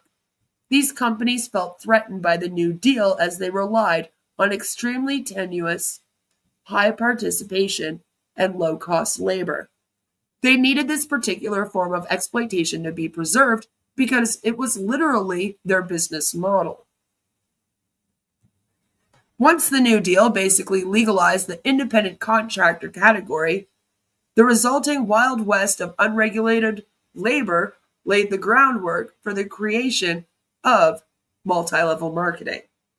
What we have seen since is that in every moment of economic anguish, people rush into and flood multi-level marketing schemes, which have flexible education requirements, low investment requirements, and allow people to participate quickly with minimal oversight. How did Cold War conceptions of capitalism and freedom dovetail with this story? You guys are still with me? I hate MLMs as much as anyone, but Jacobin calling out propaganda is basically like what we just saw Chris doing a minute ago. I'm not here for Jacobin. I'm here for the woman that wrote the book on MLMs, Little Bosses Everywhere. It's interview. You know? Just saying. I am offended in many ways, some of the things said in this article, but I don't care. It would destroy my wife's worldview, and I want that book now just to see what would happen if I gave to daughter. You should get the book.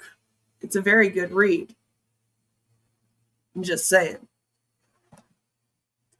So, MLM's founders dabbled in early libertarian thought, linking up with free enterprise ideologues and the early seeds of the New Right. These were not Eisenhower Republicans who were resigned to New Deal worker protections. These were people who thought that the New Deal was an existential threat to the American project and linked it with the Cold War fight against communism at home and abroad. At MLM's first 10th anniversary celebration, a guy named Leonard Read spoke. He was associated with the Foundation for Economic Education, an influential libertarian think tank. The tenor was basically, thank God for this company that has prospered in the free enterprise system and which is dispelling socialism and communism. It was really explicit. That was all part of the backlash to the New Deal. Any form of collective welfare or social governance is a threat to capitalism in its ideal form, and MLM made that anti-collectivist rhetoric part of the pitch from the very beginning. The idea that you could build your own business as an independent contractor and that every single person could be the boss. It was incredibly individualistic and explicitly anti-socialist. How exactly did they go about selling this to people, Megan asks. What did they say to get them in the door, and who was signing up in the beginning? So Bridget responds, the first recruits were ideal nuclear family members in the post-war era, the figures who became avatars of our national identity, white men and women, parents in suburbia, who were being propped up and helped by all of those federal policies that were building the suburbs, that were bringing people out on the GI Bill to California, where all the MLMs were.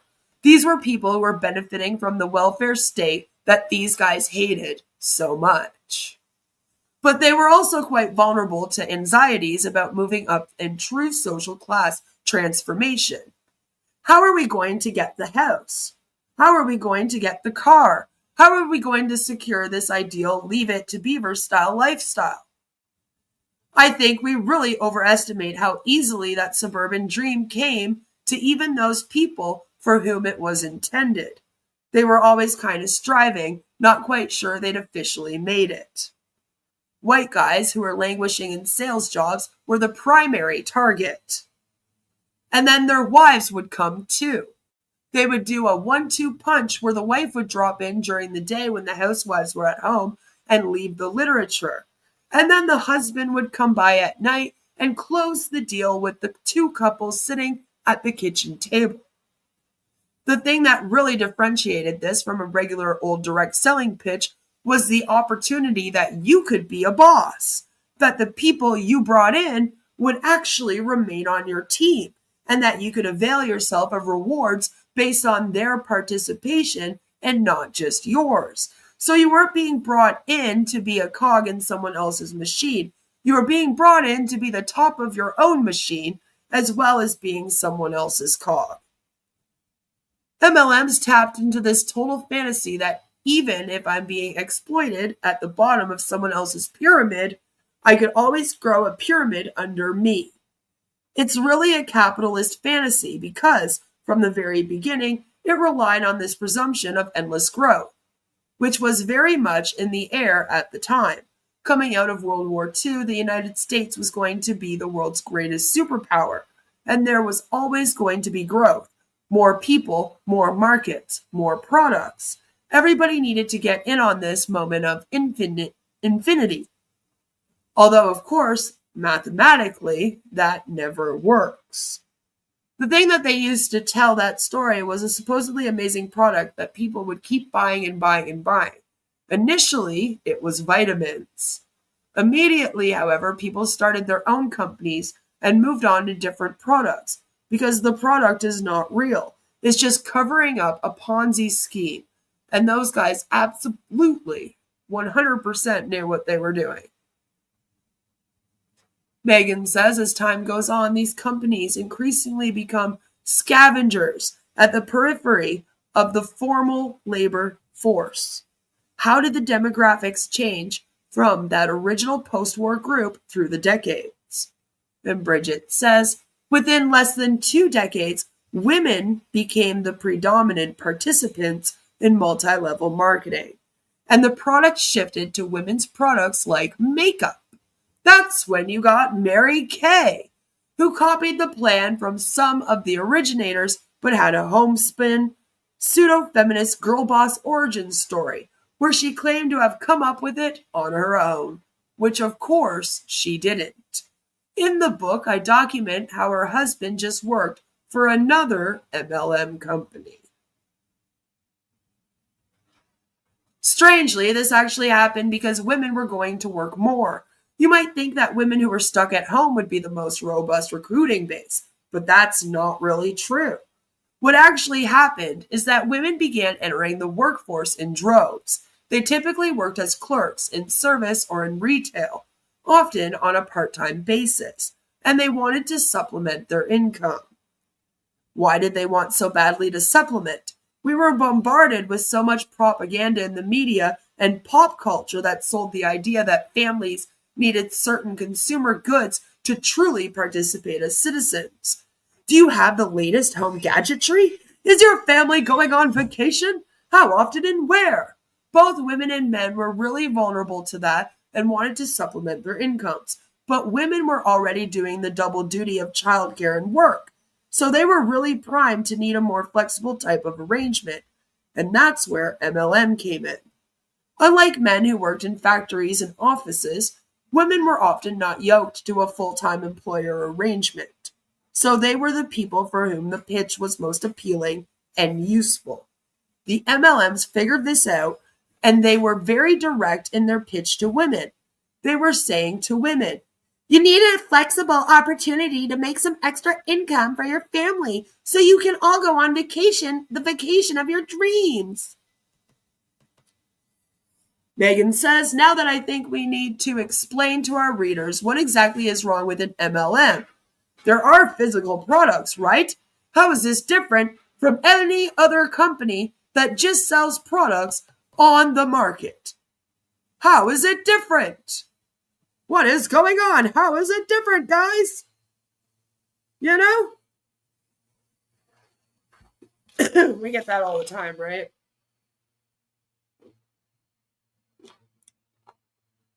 MLM invented a new compensation system. Instead of being paid on what you sell, you're paid on purchase volume, what you and your team buy. The more your team buys, the more rewards you get, theoretically, forever. The problem is that no one checks if anything is sold to retail customers. I tell you, buy $1,000 of vitamins. They're easy to sell, but they're not. Since I'm paid on your purchases, not sales, I only need you to buy it. You have no incentive to sell and are immediately encouraged to recruit. At every level, participants end up leading their own Ponzi schemes because they're paid on recruitment, not sales. Remember, the inventors of MLM were salesmen who actually did sell real products. What they realized is that door-to-door selling was ripe to become a new Ponzi iteration where the product covers up financial fraud. That's the major innovation of MLM. Megan says MLM language is riddled with inversions. The insistence that jobs are actually opportunities, workers are bosses, and even that consumption is production. Can you explain that last inversion? Bridget says, take this woman in my book who joins Mary Kay in 2013. When she buys $1,800 worth of makeup that her upline encourages her to buy, Mary Kay's system literally calls this production and calculates it as $3,600 in retail sales based on the 50% discount she received. They're taking her purchase, literally her consumption, and calling it production as if she's creating something. She's not, she's just buying it. Ultimately, it's psychological warfare. The companies translate purchase volume into retail volume and claim multi-million-dollar sales based on what the participants buy, not what's actually sold to customers. We allowed an industry to grow where it guesses its production. And Megan says, what do you mean by psychological warfare? She might be thinking that's a little bit much, don't you think, Bridget? When you're initially recruited, you're told that everyone here gets cars, trips, and pays for college through sales. They make it seem easy and lucrative. Only after you've joined and invested do you learn that the product is incredibly hard to sell. After you've maxed out on friends, family, and Facebook acquaintances, your initial boost is over, and you discover it's nearly impossible. Imagine selling wellness products door to door in 2025 when we have Costco. It makes no sense. But there's no time to internalize this realization. because now the sunk cost fallacy has kicked in. You've spent money, and now you're bargaining about how to get it back. So you have to recruit. In no time, you end up lying to yourself and then lying to others about how good the business is. You're inducing people into a scheme where no one tells the truth. In a big MLM with millions of participants worldwide, this culture of dishonesty becomes massively toxic.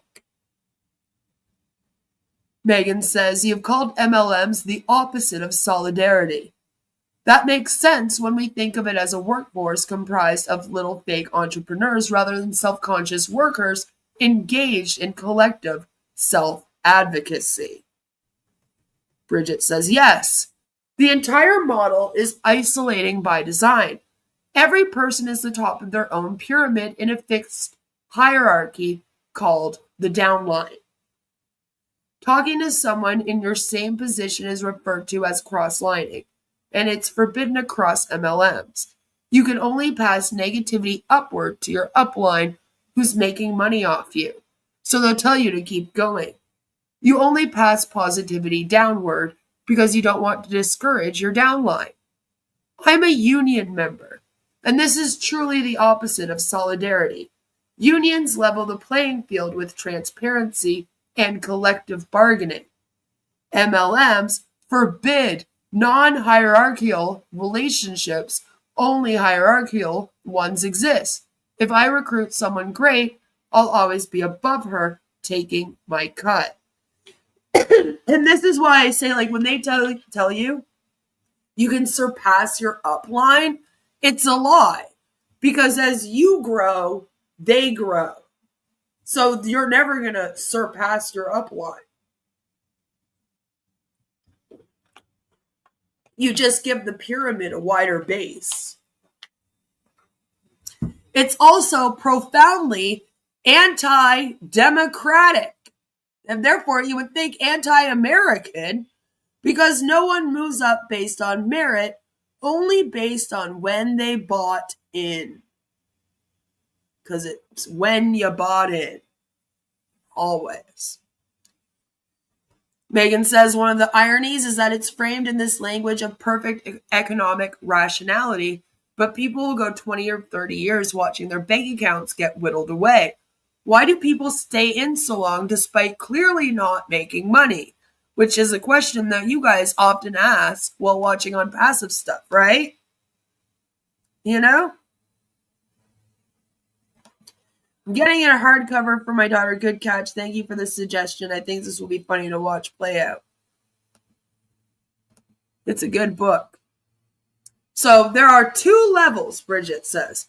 One, which I mentioned previously, is the sunk cost fallacy. People have already spent so much money and they need to believe they will make it back. Meanwhile, MLMs are coercive with constant conventions and content bombardment. Like all the Bill Must videos, you know?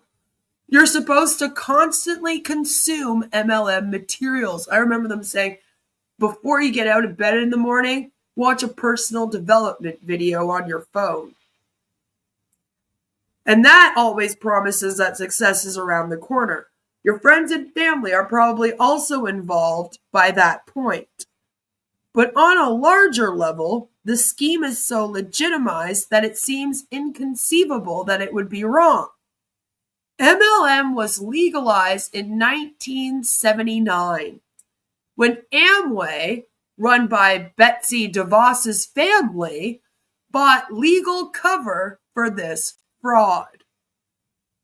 The industry was legalized because of lies and people paying it to be legalized. Just the whole industry was based on lies.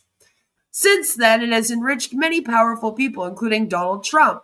When this goes to the very top with government buy-in, you actually can't imagine that you're being scammed. Bob Fitzpatrick calls it the big lie.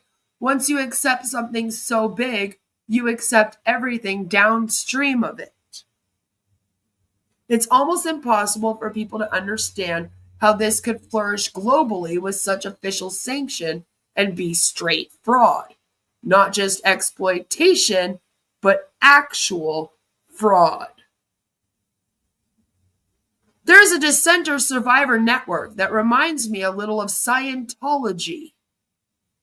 People who are traumatized and obsessed with figuring out what happened to them. They often describe it as a cult. And in the 70s, and as you observe in your book, there really were some outright cult formations in the MLM sphere.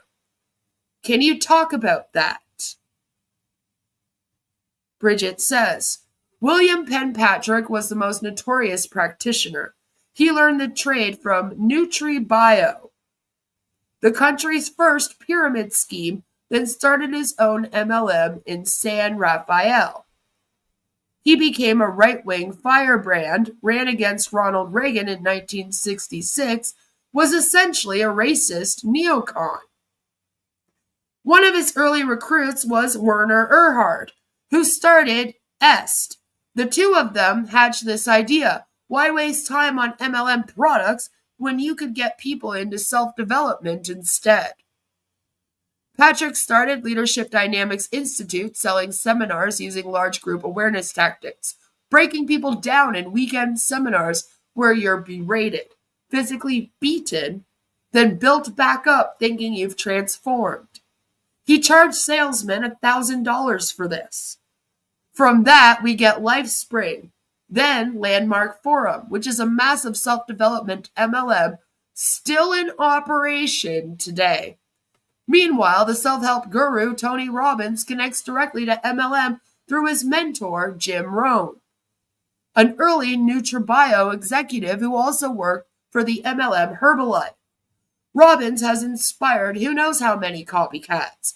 Now MLM has largely devolved into self-help. Many don't even sell products anymore. The product is self-development. As for outright cults, it didn't stop in the 70s. Keith Raniere, who started the sex branding cult NXIVM, was an Amway distributor who learned the model there. I want to remind you that Ash Mufareh started at Amway as well. NXIVM was structured like an MLM with team-based rewards. Whether or not it meets the criteria for a cult, it's clearly corporate fraud, Megan says. Why isn't it better regulated? Don't trigger me, Megan. Bridget says, by the 70s, the Federal Trade Commission, the FTC, perfectly understood what multi-level marketing was up to. We have pyramid scheme as a term because of people's recognition of what MLMs were doing. But when the FTC set its sights on Amway, the biggest MLM, the DeVos and the Van Andel families were already major Republican donors. They were busy funding Reagan, starting the Heritage Foundation, and revitalizing the Chamber of Commerce. By the time the FTC sued Amway in the mid-1970s, there was a huge backlash against government regulation. Amway led the charge to gut the FTC while being investigated by it. The agency put its hands up and accepted Amway's rules. They settled for companies' self-regulation, which of course means no real oversight. They regulate themselves. Democratic presidents try stronger enforcement occasionally. Herbalife was sued under Barack Obama, for example. But they just fine companies and do nothing about the business model. MLM now has revolving door relationships with FTC commissionaries and a tremendous lobbying presence through the Direct Selling of Human Trafficking Association. The other DSA, Democratic Socialists of America, funnily enough, speaking of the opposite of solidarity. Stay away from the DSAs. How do MLMs connect to contemporary labor strategies like the misclassification of gig workers by Uber? That seems like a variation on a theme. Bridget says, from the beginning, the door-to-door companies had this business model. We're not responsible for these workers at all, and we'll call it independent contracting. MLMs also pioneered draconian non-competes in the 1950s and arbitration clauses to prevent lawsuits, which helped set the stage. MLMs were first on the scene, but now they have many allies. They're allied with Uber, Facebook, giant tech companies. When Lena Khan looked into rules making gig worker classification narrower, the Direct Selling Association stood with the American Hospital Association, Netflix, even the New York Times. Anyone relying on contract labor wants what MLM has always had: total impunity when it comes to labor misclassification. The Amway families, working through the Heritage Foundation and dark money networks, want the federal government to be non-existent for worker rights. Sound familiar? But a powerful cudgel for quashing organizing. They helped overturn Roe versus Wade and the Chevron doctrine. Now Facebook, Google, and AI companies all want MLM-style self-regulation, claiming regulation stifles innovation. That is where Donald Trump comes in, isn't it? It seems to me, having sat with your work, that MLMs exactly mirror the logic of capitalism, Megan says. Basically, you're recruiting workers to uphold this inherently exploitative system on the basis that each of them, if they hustle and work hard, will be able to make it to the top, which obscures the reality that the system does not function unless most people are being exploited. The pyramid does not stand upright unless it has a much larger base at the bottom than at the top. And there it is. That's precisely how it is with capitalism writ large. And Bridget says the thing nobody wants to say about capitalism, and what's obviously true about MLM, is that both operate on extraction. They require one person at the top making profit generated by the work of the masses at the bottom. It's not just that it creates that hierarchy, it requires it. Once you see an MLM's pyramid shape, it's obvious. Like I said, stay away from pyramids. But look at Amazon. The same pyramid shape with people at the top profiteering exponentially off workers at the bottom. Nobody wants to say that the only way Jeff Bezos sits atop Amazon is with all those people at the bottom, and that the idea that any Amazon worker could become their own Bezos is impossible. The lie that workers are told that they'll accrue enough capital to extract themselves from the structure is a huge lie. If MLM guys in the 50s thought maybe infinite expansion was possible, by now we've learned there's not infinite abundance. That's why products get more esoteric. AI, self-development, because we're running out of physical things to tell this story with. And eventually, you'll run out of the AIs and the self-developments and the technologies. And if we have to wait for you to run them out, we will. There's something poetic about using MLMs to understand capitalism. It allows us to see that effective resistance lies in what MLMs forbid: solidarity, or as they would put it, cross-lining. Bridget says exactly. What is a union one-on-one if not cross-lining? The hardest thing to understand, because it violates the logic of capitalism, is that your fate is tied up with someone else's. Talking to MLM people, it really gets into their heads that they're worthless without constant hustling. Success is an individual endeavor, and it requires that they not only obsess over it, but push people under them the same way. Getting out of MLM means waking up from the fantasy and refusing to participate in this nesting exploitation. In MLM, people do leave, which is incredible, but it involves letting a dream die. The dream of being rich, being a capitalist, being on top. That's what you have to let go of to be free. And some people just aren't ready to let go yet. Like I said, they sell the American dream. One of the first documentaries that I did on the platform was about how MLMs really are just selling the American dream. It's a dream, you know? I heard Nixon was going after Amway, but he resigned. Ford was from Michigan, the home of Amway, and dropped the case. If Nixon didn't screw up, then MLMs would be illegal for decades already. Yep, well, there's been lots of attempts to try to make them illegal, and we try every single year. Pretty much every year we write in and we all say, hey, it's us again. It's Anti-MLM Community. Hi, remember us? Hi, FTC. Hi, nice to see you. Yeah, we're all here again to explain to you once again, 6th year in a row now for a lot of us, why these should be illegal. And we all do videos and statements, and we all go and we do the thing, and they go, that was really nice of you guys all to show up. Thank you very much. We all get really, really rich off of it, along with the DSA. So we would actually just rather just keep getting rich and fuck all of you guys over and keep getting rich off of all of you while you all do slave labor for free. While you think that you're doing personal development and helping yourself. It's great.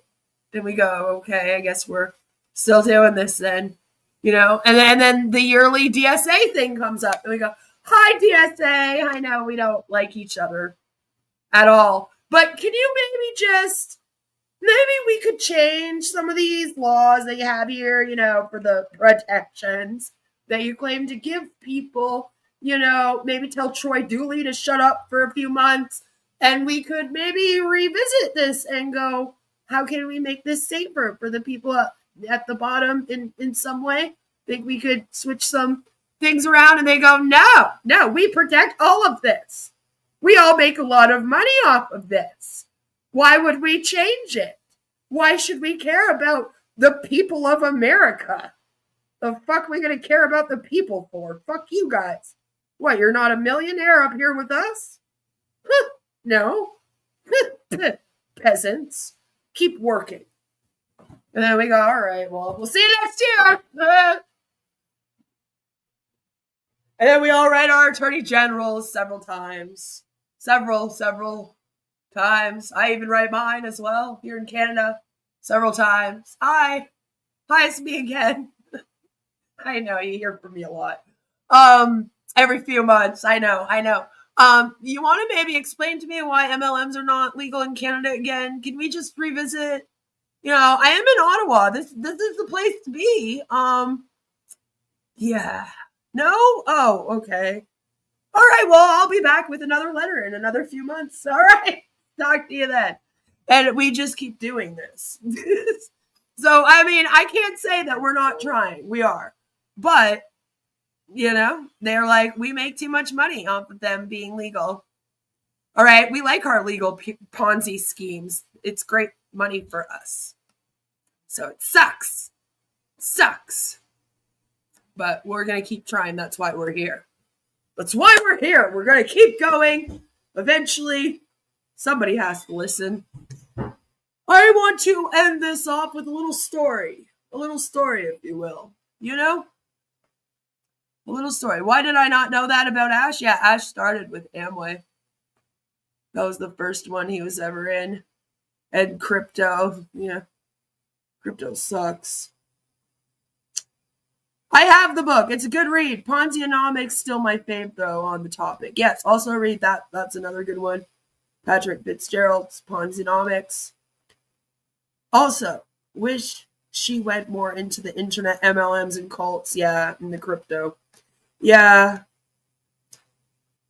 It's hard on the internet, I think that was more about the history of it, though. So, before the internet was really around, it would have been nice if they had done a little segment, and what about today? What are the biggest struggles in the industry right now? And it's we're trying to protect people on the internet where everybody's scamming them in these things now. They have all these tricks that we have to stay on top of. But there was a really good story here that I just wanted to go over in the r/anti-MLM. From Gap Extension 4600, shout out to them. Because I'm always talking over here about how there's no such thing as a shield. And I think that this is a great example of that this person has given us here. So I want to read through this with you. They say, hello, friends. I have been anti-MLM many years and truly thought I was pretty in touch with all the potential lies and scams. I've seen family members fall for MLMs and shook my head. But here I am, having fallen victim to an MLM without even knowing it. Kind of. I recently moved my mom into long-term care and began the monumental task of cleaning her home and preparing it for sale. This is a rush sale because at the time of her move, my mom had $8 in her bank account. Yikes. The pressure was on, and taking on this task, more or less alone, proved to be much, much, much more work than I anticipated. Several days off work and weekends spent at it, cleaning, decluttering, and I accepted I needed help. So I fired off requests for quotes to several cleaning companies. The company I went with, we will call them Fruity Flower Cleaners. I like the name, Fruity Flower Cleaners. Offered a walkthrough for the quote, which I liked. Seems legit. Good idea. They're not, hey, you guys actually want to come and see what you're going to clean before you tell me how much it will cost? Yeah, that sounds completely more legit, doesn't it? I got to walk a rep through and point out everything I wanted done. And they generated the quote for this. Because I was paying, I gave no budget. I was quoted an 8-hour clean. I ended up going with that company because from their walkthrough, I trusted they saw what needed to be done. Their quote was reasonable, and they were available within my time frame. I booked the cleaning and the real estate pictures for the day after the cleaning. I bring my cleaning supplies home, confident in professionals. Fruit flower cleaners. Yeah, I like it. I like that one. The day comes, and I get an email that the cleaners broke a clock. Not a big deal. I can replace it. Then I get to the house. Dun, dun, dun! More than half the things I requested to be cleaned haven't been touched. There is still visible grime on the walls and baseboards. None of the windows are done, the railings. Even items they would have dusted in a regular clean have dust on them. Not to mention, the cleaners left the broken glass from the aforementioned clock in a dustpan for me to clean up. I send an email with my dissatisfaction and get a response that the kitchen and bathrooms took longer than expected. To get 8 hours to clean the bathrooms and kitchen? Lord, it doesn't even take me that long if I don't clean for 4 days. In my frustration, I look more into the company and see the wholesome cleaning photo on their website features none other than Thieves Cleaners. Thieves! Digging more deeply, they have several different MLM products featured on their website. Damn it! No, it wasn't Pam's clock. Thank God. Don't worry. Pam's clock is all okay. It's all okay. Well, at least give them a bad Google review, right? I would totally be like, and they use thieves. The MLMs are everywhere on this website. More than half the things I requested to be cleaned haven't been touched. There's still visible grime on the walls and baseboards. None of the windows are done. The railings... Oh, wait. We already read that. We already read that. What's going on? There we go. So stay vigilant. Oh, no wonder everything took so long. Sorry. This became a mess all of a sudden. No wonder everything took so long. They didn't even use proper cleaning products. In my stress and frenzy, I didn't notice the natural values of this company at all. So stay vigilant, folks. Cleaning companies can be scams too. Even savvy to MLM tactics, you can fall victim if under enough stress. And that is what I am saying. There is no shield. Unfortunately, the only thing that I can tell you to do is to make sure that you research everything thoroughly. Always go to the websites of companies that you are like hiring. Check out their websites. Make sure that you go through every single thing. And don't ever think that you know too much or you will never get hit by one of these. They try to get you all the time, constantly. Remember, scammers are just going around trying to scam people the whole time. So they just learn how to scam people and are very good at manipulating and coming up with tricks while you're just out here living your life. The best thing to do is to become a little bit aware of how they scam and then make sure that you look into everything. Well, we're wrapping up now anyway, Vegas. I hope that you have a wonderful day. So yeah, that is all I've got for you guys for today. Thank you for coming and hanging out with me. Hanging out with me today. Just don't pay them. I think they paid up front. But you can, in that situation, you can totally call your bank and you can ask them to return the payment. Tell them, say, I paid for a service. The company did not complete the service at all. Pretty sure it's a scam. And I need to get my money back if they won't refund you any of it. I mean, I think you have to try through them first. In a lot of cases, the bank will ask you to. Well, did you try to get a hold of them, So sometimes you got to try through them first. And if they won't give you the refund, call your bank, get them to give you the refund, and just be like, I was dumb and I got scammed.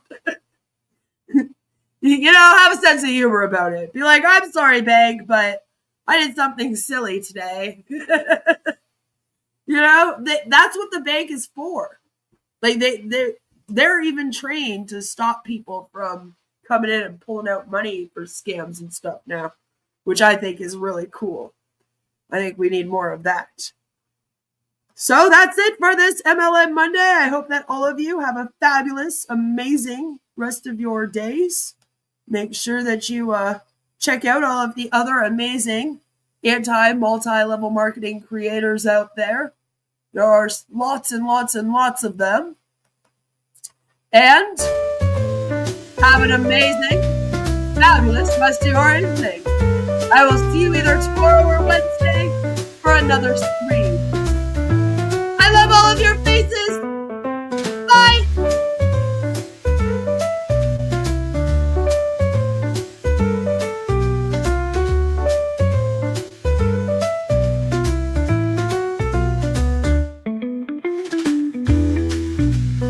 Please do give the video a like and subscribe if you haven't yet. I appreciate all the support. Thank you so much. Have a wonderful day.